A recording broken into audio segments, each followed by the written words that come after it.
एक मशहूर वकील था जो पूरी जिंदगी अदालतों में लोगों के केस लड़ता रहा।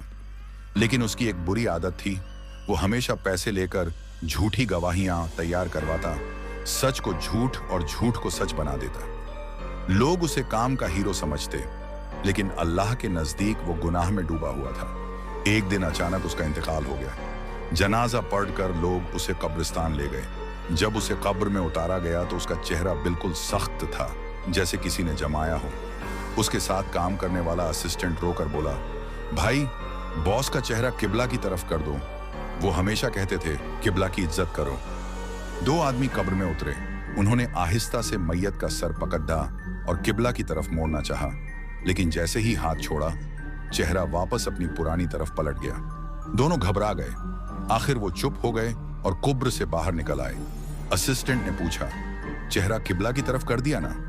कब्र से निकले आदमी ने बोझल आवाज में कहा, उसका सर तो पत्थर की तरह सख्त हो चुका है, हिलता ही नहीं। असिस्टेंट की आंखें भर आईं। वो ठंडी सांस भरकर बोला, मैं जानता था दुनिया के कोर्ट में वो झूठ को सच बनाता था, मगर यहां अल्लाह के कोर्ट में कोई झूठ नहीं चलता। फिर वो चुप हो गया और कब्र